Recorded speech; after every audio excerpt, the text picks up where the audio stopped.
He won the election, they didn't. We don't have 600 presidents, we have one president. And now he's going to be able to actually govern. And so you could make an argument that this week or the last 2 weeks, the best week or 2 weeks of his entire presidency. Doesn't mean it's good for America, but...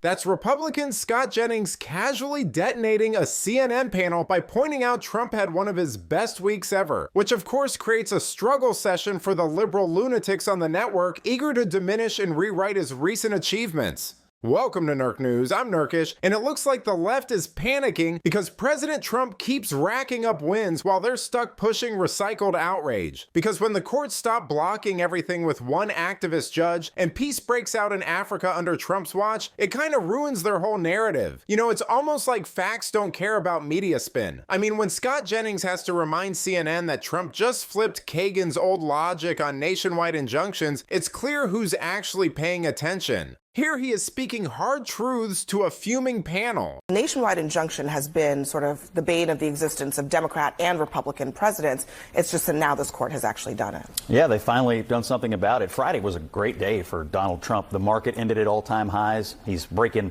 peace agreements in the Oval Office on Friday afternoon, and then the court really clears the way for him to enact the agenda on which he ran. I was trying to sort out my feelings on this matter, and I came up with a quote from a very smart lawyer, and I just want to quote it because I think she was right when she said it. It just can't be right that one district judge can stop a nationwide policy in its tracks. Justice Elena Kagan in 2022 said that, of course, when we had a Democratic president. Now, she voted against the decision on Friday. Just goes to show you that some of these folks really are hacks. But as you correctly said, this has been the bane of existence of presidents, and I'm glad they went ahead and fixed it, because it's not right that one of these individual district court judges can act like a king or a monarch and stop the elected president from acting.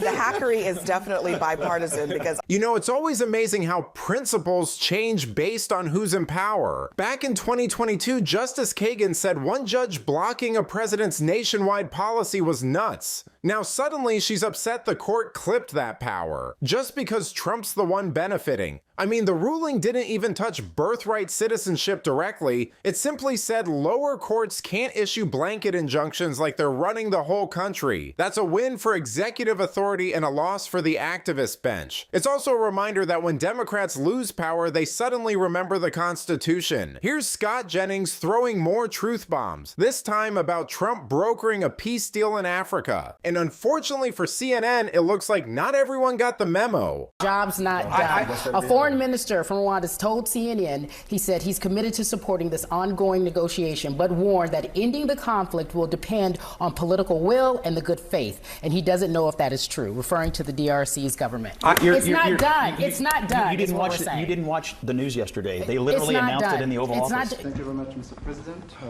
This is indeed a historical day because it's the signing of a peace agreement between Congo and Rwanda to end a conflict that has been going on for 30 years. Let me ask you a question. Literally in the Oval Office. Can I say something? Friday afternoon. You said something earlier. You said, and you kind of agree with Pete, when he says there's something about the media where they feel like they want to disprove Donald Trump. Is that what you said? Something to that effect? Yeah, it happens every day. And you think that's what they want to do, right? You think the media is going in to say he's lying and he's not telling the truth. You believe that? That is the standing disposition. Do you believe that he tells the truth? Yeah, I do.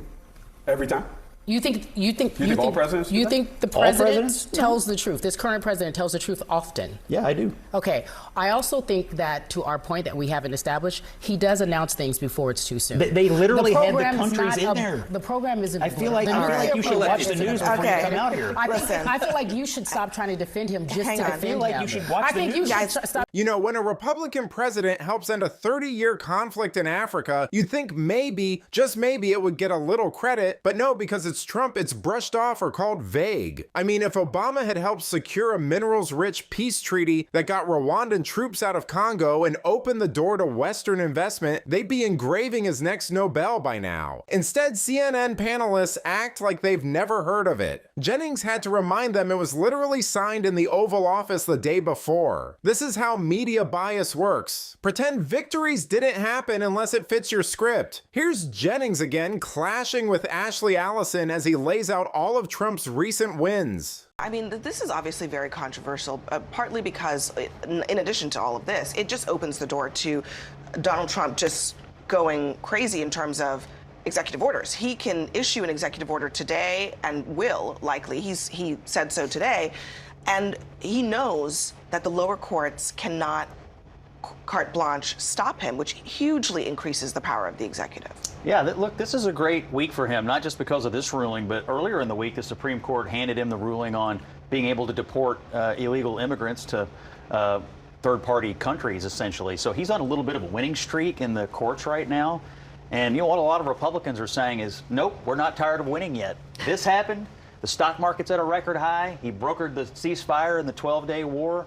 Peace broke out between Rwanda and the Congo. I mean, gas prices are at a 4-year low for the summer. I mean, win after win after win. And this particular one is the most important because these individual judges had been, I think, unfairly stopping the president from governing. A couple of things. One, this is why in Trump 1.0, getting those justices on the Supreme Court were so important.